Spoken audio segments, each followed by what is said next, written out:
నాయనా ఏ విషయాన్ని కూడా మీతో షేర్ చేసుకోకుండా ఉండలేకపోతున్నాను రే ఈ మధ్య. ఉంచుకున్న దానికి చెప్పినట్టుగా, ఉంచుకున్న దానికి అలాగేనట. అన్ని విషయాలు తీసుకెళ్ళి చెప్తూ ఉంటాడట.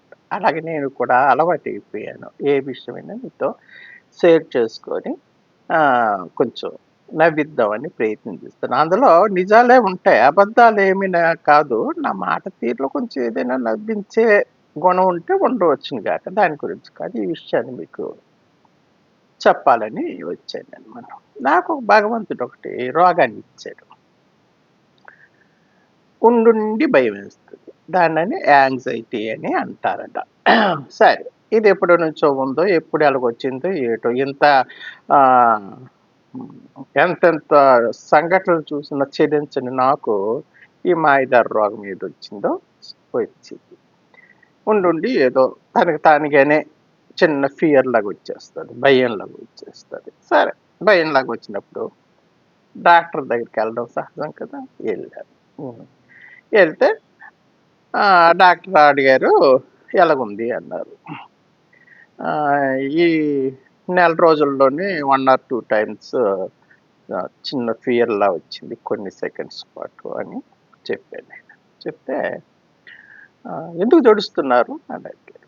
ఎందుకు జడుస్తున్నారని నన్నడిగితే నేనేటి చెప్తున్నాను. హ్మ్. ఎందుకలా జడుస్తారు? జడకుంటా ఉండండి.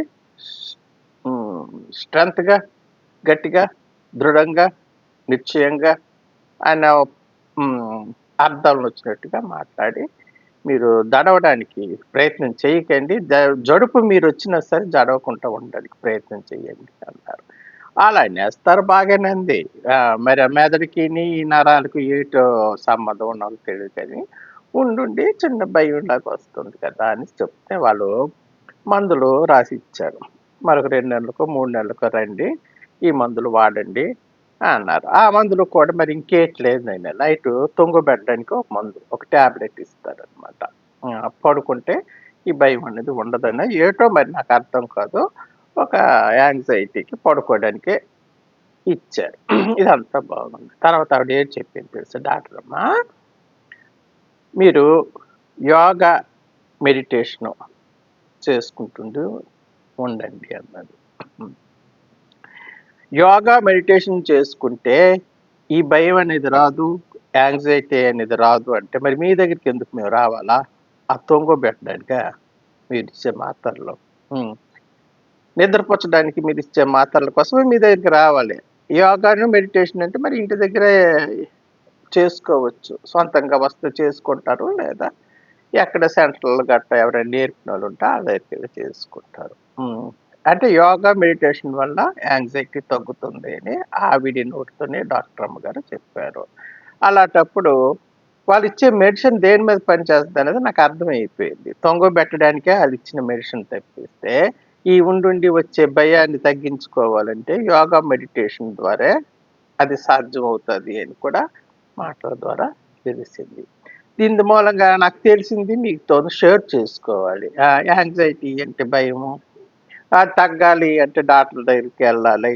ఇవన్నిటికన్నా యోగా, మెడిటేషన్ ద్వారా యాంగ్జైటీని తగ్గించుకోవచ్చు అని ఒక న్యూరో ఫిజిషియన్ చెప్పినప్పుడు, మనం యోగాని, మెడిటేషన్‌ని మనం తక్కువగా తీసి పడేయడం కుదరదు. ఆళ్ళిచ్చే మెడిసిను, ఆడు నరాలకు తొంగోబెట్టే మెడిసిన్ కన్నా యోగా, మెడిటేషన్‌లో ఫలితాలున్నాయని వాళ్ళు చెప్తున్నప్పుడు, పోయేదేముందిరా రోజుకొక అరగంటో, గంటో మెడిటేషను, యోగా చేస్తే సరిపోలేదు. లేసి లేనప్పుడు బోకర మాటలాడుకుంటాం కదా! అవన్నీ కాకుండా చక్కగా యోగాలని కొన్ని ఆసనాలుంటాయి. కూర్చొని చక్కగా ఏసుకోవచ్చు.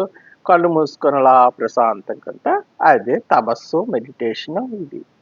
అర్థమైందా? న్యూరో ఫిజిషియన్ చెప్పింది కాబట్టి అది మనం పాటించాల. డాక్టర్లే చెప్పారు కాబట్టి మనం పాటించక తప్పదు. ఇందు మూలంగా నాకర్థమైంది మీతో షేర్ చేసుకుంటున్నాను. ఏటోరా మీతో షేర్ చేసుకోకపోతే ఏమి ఉండలేకపోతున్నాను ఈ మధ్య. ఉంటానయితే మరి.